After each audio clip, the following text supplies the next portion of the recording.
and Arundel County Police received a frantic phone call from two brothers fishing in the Patuxent.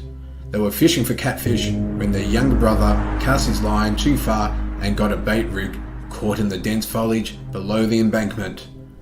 They had to row closer inland to prevent his line from snapping and losing his rig. He wanted to untangle his rig. He spotted the body resting on a fallen tree and nearly fell over backwards out of his boat. His older brothers tried to convince him that he'd just seen a broken and discarded mannequin. People throw stuff away all the time, he said. To calm his brother, he decided to prove him wrong by taking a closer look. He realised that his brother was indeed right when the stench from the decomposing body hit his nostrils. Sadly, both brothers were correct. It was a body, and it looked like a life-size broken doll.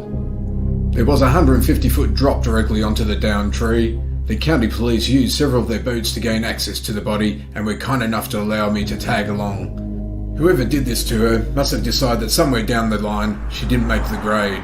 There appeared to be hundreds of puncture wounds covering the entire back of her body. I wouldn't know about the front of the body until she was flipped over.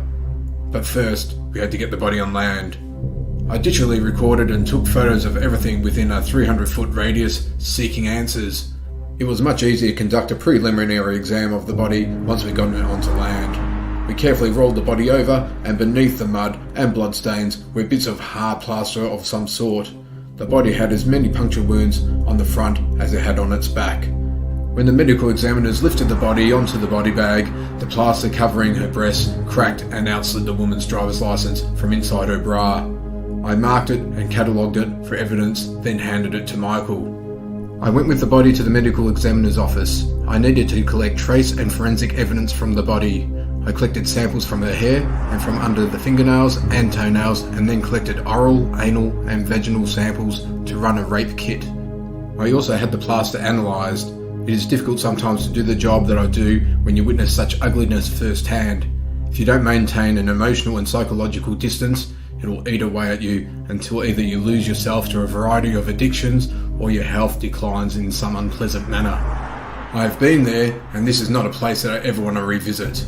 I didn't have a good feeling about this. Every once in a while, no matter how hard you try to maintain a professional distance, something comes along and grabs you by the throat. I have a wicked feeling that this was just the beginning of the chokehold.